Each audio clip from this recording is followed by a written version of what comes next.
I'll start with an update on the progress we're making to beat the virus, before moving to an update on schools. The first slide shows the latest COVID alert level. The COVID-19 alert level across the United Kingdom has moved down from level 4 to level 3, as recommended by the Joint Biosecurity Centre.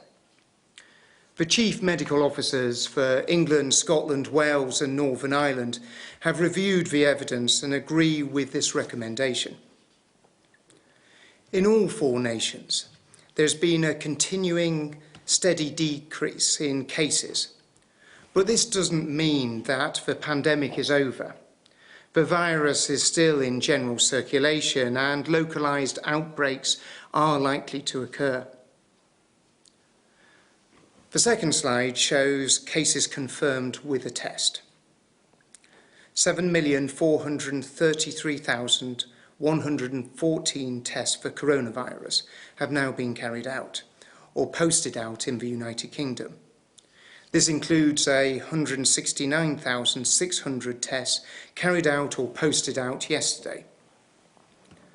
301,815 people have tested positive, an increase of 1,346 cases since yesterday. SAGE has confirmed today that their estimate for the R rate for the United Kingdom is unchanged on last week at 0.7 to 0.9. We want to keep the R number below 1. R is the average number of additional people infected by each infected person. The third slide shows the latest data from hospitals.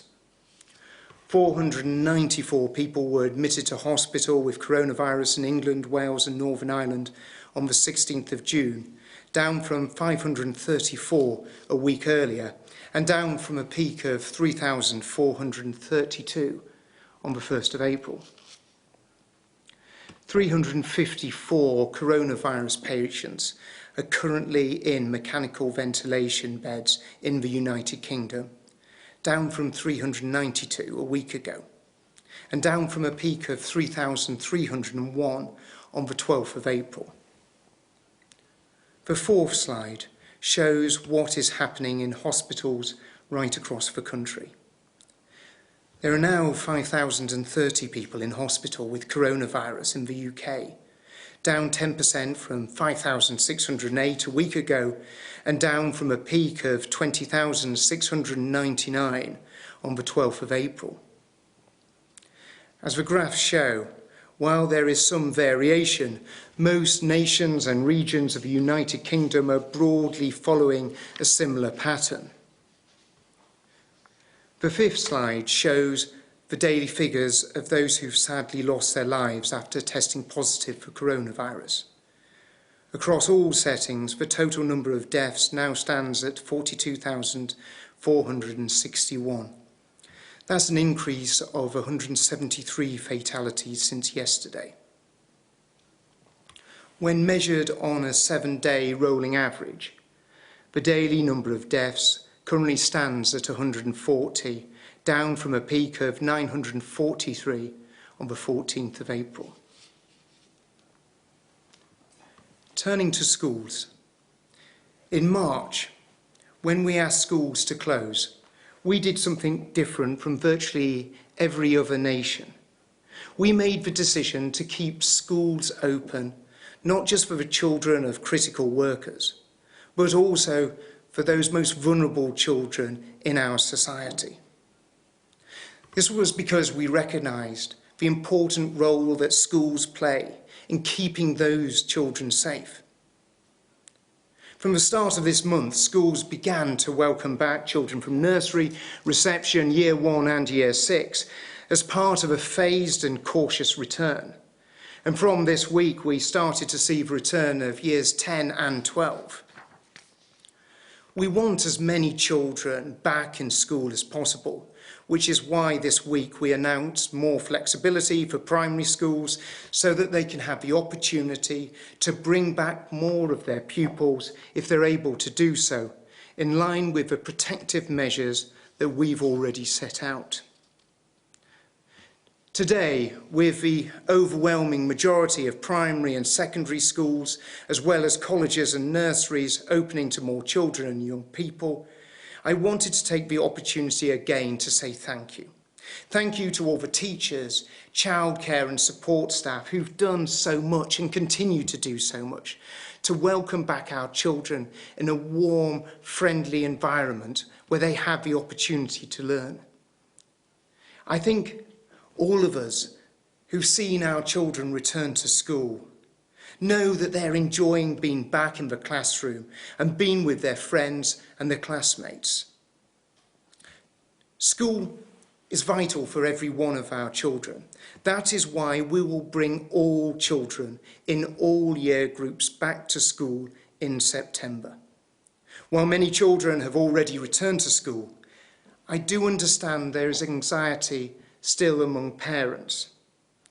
I want to assure you that the well-being of your children is the absolute top priority for every single one of us. We have put robust protective measures in place, including a hierarchy of controls and protective bubbles. I must stress that it is in every child's best interest to return to school if they are eligible to and able to. This measured return is part of our roadmap. It's part of how we will recover and rebuild after this virus. But I think all of us recognise how much children have missed out and why it's so important we support them to catch up on this lost ground.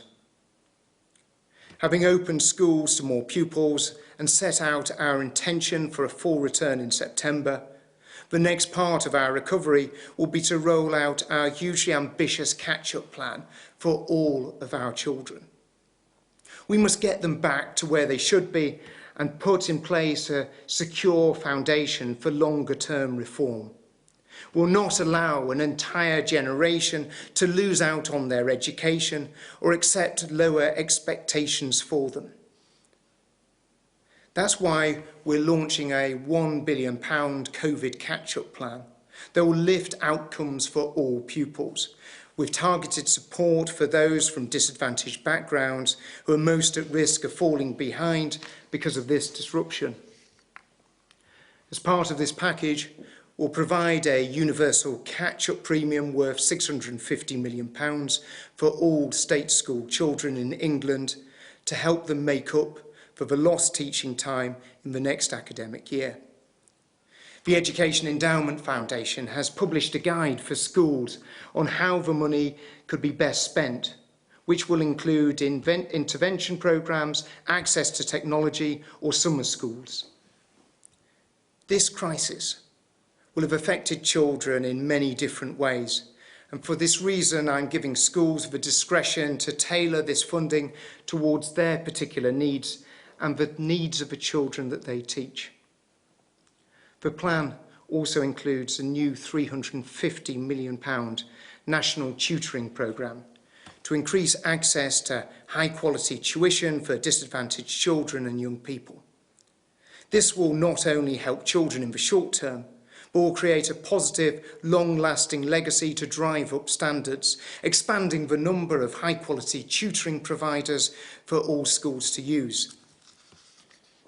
This £1 billion package is already on top of £14.4 billion deal over 3 years announced last year going to our schools, recognising that our schools need additional support at this difficult time and helping them help students to catch up. Over the coming weeks, we'll publish further information and guidance to help schools prepare for a full return in September. We're working across government and with the sector to ensure these plans are fully in place so that this can happen and every child of every year group has the benefit of a first-class education. The pandemic has dealt an unprecedented shock to our education system, as it has to many other parts of our national life. Although we have a clear plan, there will, of course, be times when we have to respond quickly to changing circumstances. If this virus has taught us one thing, it's the absolute importance of being flexible and adaptable when we have to be. The education system has shown that it can do this and do so much more. We all want to see every child back in school, and we'll work together to make sure that we achieve this.